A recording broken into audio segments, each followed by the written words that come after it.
디리대 경공매의 염리입니다. 지난 시간에는 농지에도 대항력이 있는지 그 부분에 대해서 말씀을 드렸고요. 이번 시간에는 농지에 위탁 경영이 가능한가 이 부분입니다. 위탁 경영이라는 것은 그냥 맡겨서 농사를 짓는 거, 그것을 말씀드리는 겁니다. 전부 위탁, 다 그냥 알아서 해주세요, 이걸 얘기하는 겁니다. 전부 위탁은 징집 등 불가피한 경우에만 가능하고, 자기 노동력이 부족한 경우는 일부 위탁 가능하다. 일부 위탁은 가능하고 전부 위탁은 정말 부득이한 사유가 아니라고 하면 안 된다. 이렇게 말씀을 드리고 있습니다.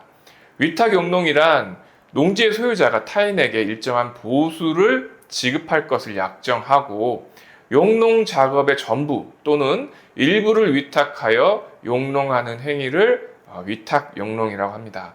특히 이런 부분이 어디서 많이 나냐면 보통 논농사 할 때 이렇게 위탁 용농을 많이 하죠.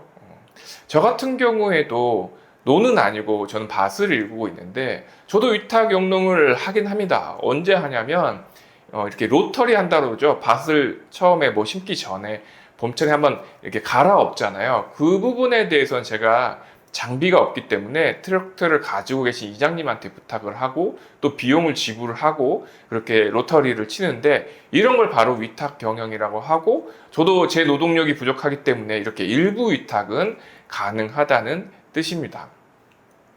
농지의 위탁 용농도 징집이나 복역, 국외 여행, 취학, 질병 등 불가피한 경우 외에는 할 수 없도록 제한되어 있습니다.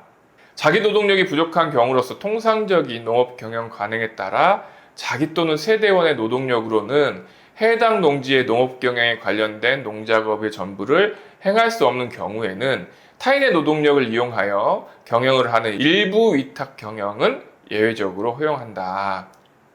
다만 일부 위탁의 경우에도 자기 또는 세대원의 노동력으로 주요 농작업의 3분의 1 이상 또는 1년 중 30일 이상 직접 종사해야 된다라고 법에 나와 있습니다.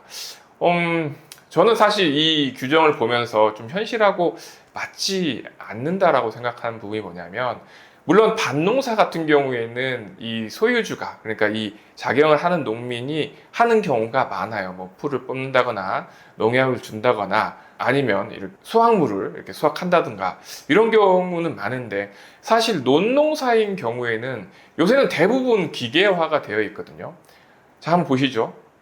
이렇게 모를 심을 때부터 벌써 이양기가 들어가서 줄 맞춰서 쫙 심습니다. 예전처럼 우리 사회 시간에 봤던 사진처럼 뭐 아주머니들이 이 빨랫줄을 쫙 이렇게 맞춰놓고 그거에 맞춰서 쭈그려서 심지 않아요. 요새는 거의 이양기가 한 대 들어가면 이렇게 모를 다 심고 나옵니다. 그러면 이 이양기는 이 집집마다 농업인마다 다 있느냐? 그렇지 않거든요.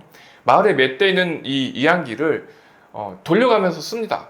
그리고 이양기를 가지고 있는 사람에게 비용을 지불하겠죠. 인건비나 뭐 이런 걸 지불하겠죠. 실제 논 주인은 뭐 여기 밖에서 뭐 간식 준비하고 새참 준비하고 뭐 그 정도 지켜보고 있는 정도로 하고, 실제로 일은 이 기계가 다 하는 거죠. 그 다음에 벼가 어느 정도 자라면 농약을 뿌려야 되는데, 요즘에는 옛날처럼 이렇게 펌프식으로 농약을 주지 않습니다. 이렇게 드론으로 다 농약을 치거든요.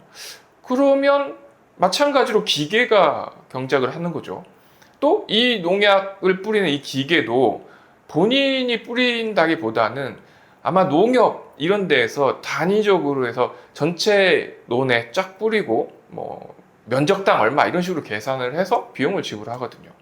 그리고 이제 다 자랐어. 그러면 이제 추수를 하는데, 추수도 마찬가지로 이 콤바인 한 대가 지나가면서 이 벼를 다 뱁니다. 사람들이 낫 들고 가서 베질 않아요. 그리고 이렇게 벼를 베고 난 다음에 우리가 나락이라고 하죠. 이 붙어있는 이 쌀알도 옛날처럼 직접 털지 않고요. 다 이 기계에서 털어져서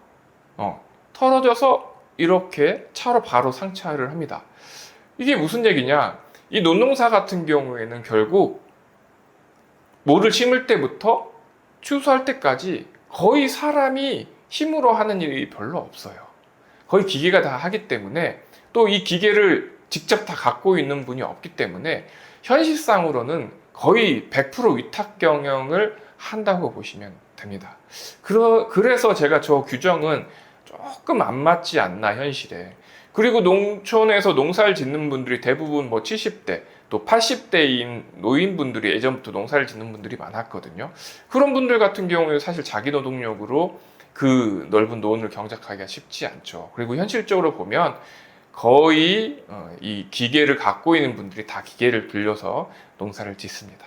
그리고 주말 체험 영농을 목적으로 취득한 농지, 그러니까 1000제곱미터 이하를 그 한 세대에서 취득한 주말 체험 영농 목적의 농지는 이 위탁 경영하거나 임대차 모두 불가능합니다.